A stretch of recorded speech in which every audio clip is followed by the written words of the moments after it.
Hey guys, what's up? Hope everyone's having a good Labor Day and is ready for another video in the series we like to call Underrated Throwers.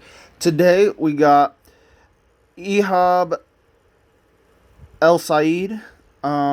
He is the silver medalist at the 2015 World Champs in Beijing in the javelin throw. As you can see right here, he threw 88.99. His PR is, I think, mid 89s. I'll link his height, weight, personal best, and notable accomplishments in the video description, as always in this series. And the reason I think he's underrated, is because, one, I just don't think a lot of people just remember second place. I think everyone just remembers 2015, this competition because Julie Zago threw like 92 meters and won in historic fashion, the first gold medal for Kenya. But people also forget this is the first gold medal for Egypt. First medal for Egypt in, I'm not sure of anything in track and field, but definitely in at least the javelin throw, and at least in the throwing events. I can say that pretty confidently. And I think that is a historic thing to do, and especially throwing as far as he did. He threw his PR in 2014, but hell, this is pretty close. I think this was a season's best at least. So, and as you can see here, he is a rather tall dude. There's funny pictures of him standing next to like officials and stuff. Just like he looks like 2 feet taller than all of them. It's honestly ridiculous. Like even for if I was looking at him, I would think he's a discus thrower, bro. Like he is humongous. I forget his exact height and weight, but I could be wrong. He just looks like he's like 6'8", and just like an absolute unit of a man. But yeah. So the reason I think he's underrated is, I think it's just hard, with like not a lot of history in your country to medal and stuff. So it's pretty hard. But anyway, let's get into this. So let's wait until it goes. Yeah, okay. So it does very nice forward run. So as you can see, the javelin is slightly down at an angle, and I personally love that a lot. And he's very relaxed, and you notice the hand is above the head. So I really like that as well. Alright. Nice, easy forward run. And you notice the javelin is not moving at all. Alright, and there's not a lot of up and down. So he's not bounding up and down. Alright, and that's what you want. Alright, you want to just stay. You want to pretend like your head is under a very tight ceiling. It's just like in shot put and discus. You don't want to just hop in the air a lot, You want to just stay linear, because the up and down, especially in javelin, is going to make you bouncy and make you shaky. Alright? And it's going to make it easier for your javelin to move a lot. Alright? And that's not what we want. Alright? So he does a great job of that. Nice and relaxed forward run. Alright? He's going to start getting into his crossovers. Alright? So really nice transition. I personally would like, if I was coaching him, I would like this to happen a little faster in terms of him drawing back. But it's not bad. It's just my personal preference. But whatever. He gets it back in. I've never coached an 88-meter jav thrower, so what the hell do I know? But yeah, so that's just a personal preference of mine. But he gets here, so really nice transition. And you notice with the cross steps that he's moving forward, and the jav is a little back, so he has a little bit of a wrap, just like a little bit. But you also notice that the tail is a little back, and the reason why is because, so when you see this, the reason why I really like this, I really like the tip down when you're doing your forward run, is because when you draw back, it will make you draw back level. If you have your forward run and the tip is too high or too flat, when you go into your crossovers, the tip's going to be way too far down, and you're just going to either throw it up in the air, or the tail is going to just bounce on the ground and you're going to hurt yourself.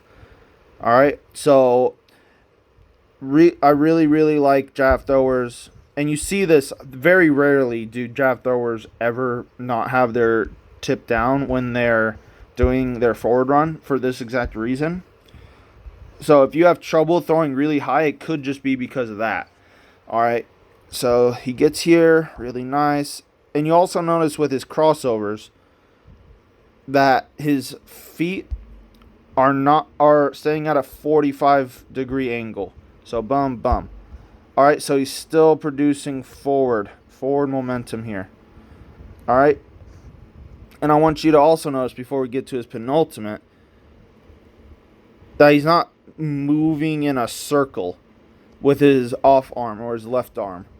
All right, it's back, forth. All right, and that acts as a counterbalance system to keep him balanced and to keep his shoulders back. All right, if you go in a circle, it's going to be very, very hard. You're going to tend to bounce a little more, though some people can get away with it. But I think it's a much easier motion to just go back and forth. I think it mimics running a little bit more. All right, so he gets here. All right, so he gets into his his penultimate here. Really nice penultimate. All right. So what he does here is so he's pretty flat relatively until he gets to his penultimate. And I mean by flat, I mean the javelin's flat. But then when he gets into his penultimate, you notice how his hand doesn't go down. All right, so his shoulders are still staying the same level throughout this entire throw. And that's very important. I think that confuses a lot of people a lot of the time, is that they see these guys get into their penultimates and the jab just goes down. They're not bringing their hand down. It's their hips that are moving down. So think of it like the low point in discus. You know, like you don't just drop your hand to create the low point. Your hip creates that low point because it's just the natural thing to do. All right, and you know that's the same thing here that you want to do. All right, is the hip creates the low point here. Let's just call it the low point, I guess. All right, so he gets here, and you'll notice that his left hip is up, and the right hip is up. All right, so the hip bone is facing up, while his shoulder is trying to remain level. And what that does is that creates a really, really nice angle.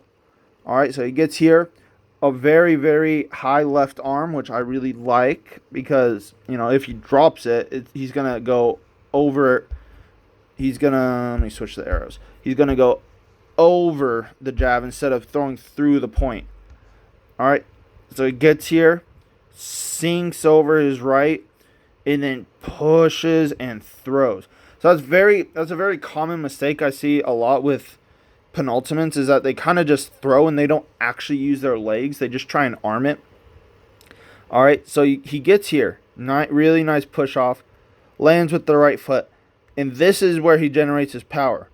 All right. So you notice how he kind of sinks down a little. So he kind of does like a little single leg squat and kind of reaches forward with his left foot or his block foot. And you notice here he pushes. He's pushing forward to get that left down. And then when this left is down, or the block leg, the right leg is off the ground. All right. And this is what you want. You want to think about pushing over your block. And this is where I say the glide shot put and the javelin throw is very similar, because the legs do kind of similar things in a way in terms of the mechanics, because they're the only two linear throwing events. All right. And just like in glide shot put, you got to think, you know, you don't have that much rotational energy. All right. You don't have any really. All right. So what you want is quick movements over your block. All right. And especially because the javelin doesn't weigh anything really. Though you still have to be patient. All right. Don't just throw it. You know, you still have to throw it. All right. For a while. And that's the difference between javelin and baseball. Well, one of the differences. But it's very important to know that if you one, especially because if you're wearing spikes, it's also very hard to turn. So you notice he's still turning his hip, all right, and I think that's very crucial as well. But you notice he's not like Ryan Krauser. He's not like turning the foot, and I think that's very important. That his sole purpose right now in this penultimate is to get energy into that block. All right, so he gets here. He sinks down. The right knee is going into the ground. All right. So it's not going forward. It's going down. All right. So he pushed and then down. If he was to push up, he would just jump in the air and he would be in the air way too long and the block wouldn't have got down in time. So, what that would do is he would lose a lot of power because he would just be in the air a really long time and he would have just lost all the momentum and energy he built from the rest of the throw that he did. All right, so it's important to stay down. All right, so sink this right knee down and forward. He gets into a block. I can't tell if his block leg is bent because of the quality of this video. I do apologize. It actually does look a little bent, although it could just be because he just has massive quads. It just looks like that. If it's bent, it's so hard to tell. It's really, really hard to tell because, yeah, it's so blurry. So let's just have two scenarios. If it's locked, that's really good.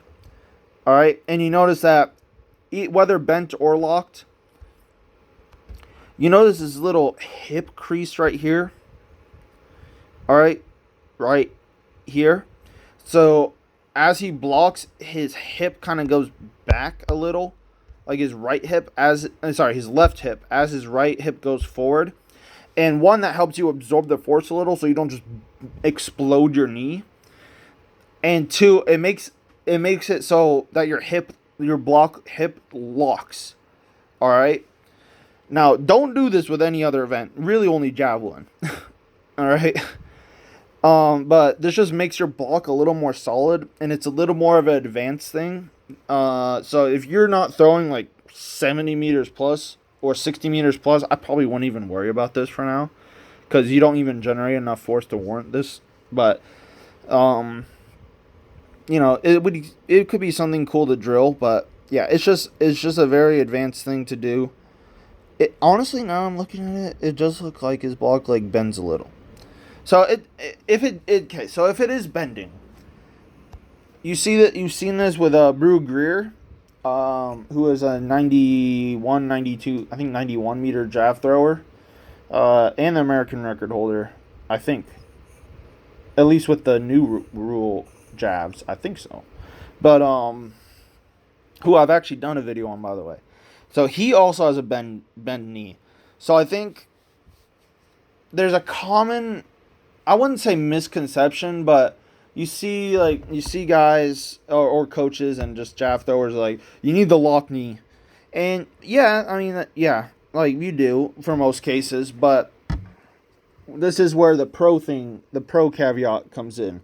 And what I mean by the pro caveat is, if you're that much of a monster and you're that much of a beast and you're just like a him basically, you can get away with some stuff. All right. So, and we don't know I don't know his injury history. He could have an injured knee, judging by being a professional jav thrower. He probably does have an injured knee all the time. So he could be bending it because of that. It could have just been an error. And yeah, but it's also important that if you do bend it a little, all right, it's important that he still blocks. So the reason why a lot of jav throwers and jav coaches will say don't bend the left knee is because a lot of people don't have the strength to keep it a little bent and just keep it at that angle and not just do a lunge forward. All right, so it's very hard to keep a block leg with a bend knee when you're producing the forces required to throw javelin. All right, so that's usually why people say that. If you can handle the force, you can have a little bit of a bent knee. So kind of like, and I made a video about this a while ago about the bent knee and the non-reverse in discus, and how like you can bend the knee a little bit and it allows you to get a little more out over your block. And people throw far from that. It's kind of like this, but you just have to be careful because you have to be able to handle the forces and able to have a bent knee. Now, would I personally coach a bent knee? No. Because it's just extremely hard. You just have to have a specific type of athlete. Like if you have a thrower who just doesn't have has some knee issues and stuff. This it could be a thing to work on just to help prevent a little less force in his knee and prevent more injury. But yeah, so that's only I honestly can't tell if he bends his knee or not. I honestly can't because it's just so blurry and it's just happening so fast. But either way, it works for him. So, and I think that's the most important thing. So also really, really love this. So bringing that right leg forward. And you notice how he does like a heel flip. So he pushes, the right leg's not doing anything anymore. And now the jab's out of his hand and he drags his right foot to slow down his momentum so he can stay in and not fly out of the front of the runway. Alright. And also another thing is he tilts his shoulders. And I think that's a very common mistake a lot of jab throwers make. Is that they try and throw with level shoulders. Well, if you're throwing above your head, like, you can't really do that. Like, nobody has the mobility to do that. Nobody. It's biomechanically impossible to do that. Alright? To just throw straight overhead with force, with a javelin, while your shoulders are level. Alright? And I think he does a great job, just like any jab thrower at this level, is he tilts a little. Now, he's not, like, just putting his hand to the ground and just, like, really yanking on it. But he throws it a little angle. A little. So his block arm goes down and then the elbow. So it's like you're pulling with your left arm and it's going to help you shoot your right arm forward. So he pulls, it's like pulling a door shut. So he pulls the door and boom. Right there. Boom. Alright?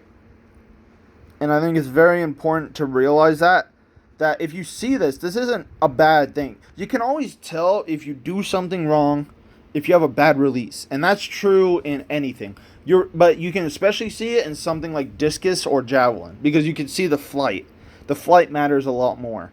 Because wind can affect these events. So, like in javelin, so let's say this is a javelin right here. You can tell if your javelin,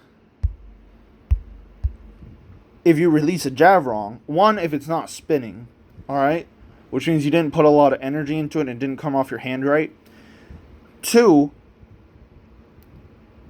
if the tail goes that way and the tip goes that way, you probably turned your wrists that way. Alright? If you just throw straight up in the air and it just goes straight down, you threw it too high. Alright?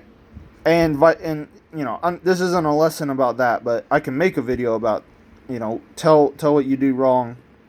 It's a lot easier to see in javelin and discus what you do wrong. Alright? But, yeah, so if you have bad releases, just look at what your release is doing. Just look at the way your implement is flying, and it can tell you a lot about what you're doing wrong in your technique. All right. So if you're bending, if you have these angled shoulders like this, and the flight is really good. I think I record. Oh no, I cut off the recording just a little bit before the flight. Yeah, obviously has a good flight because he threw 88 meters in a stadium, 89 meters basically, 88.99, whatever. So that's also impressive too. I think that's also underrated as well to throw that far in a stadium And the Beijing stadium, too, is a very close stadium, to my recollection. Not that I've ever been there before, but just looking at it through video. So that's also really, really far to throw without barely any wind at the very least. Alright, so, yeah. Overall, really, really nice technician. I think he deserves a little more appreciation for just what he did. And, yeah, he's also African Games champion. And, yeah, I mean, overall, he, like, just look at him compared to him. Like, jav throwers sometimes, like, they can look like just normal dudes, but this dude, like, he looks humongous even compared to the jav throwers. Like, it's honestly insane. He must be one of the biggest, like, just jav throwers ever. Like, he is humongous. It's insane. But, anyway. Hope you guys learned something. Thanks for watching. Again, I'll link his personal best, height, weight, if I can find them, and notable accomplishments in the video description. And other than that, thanks for watching, and see y'all next time. Have a good day.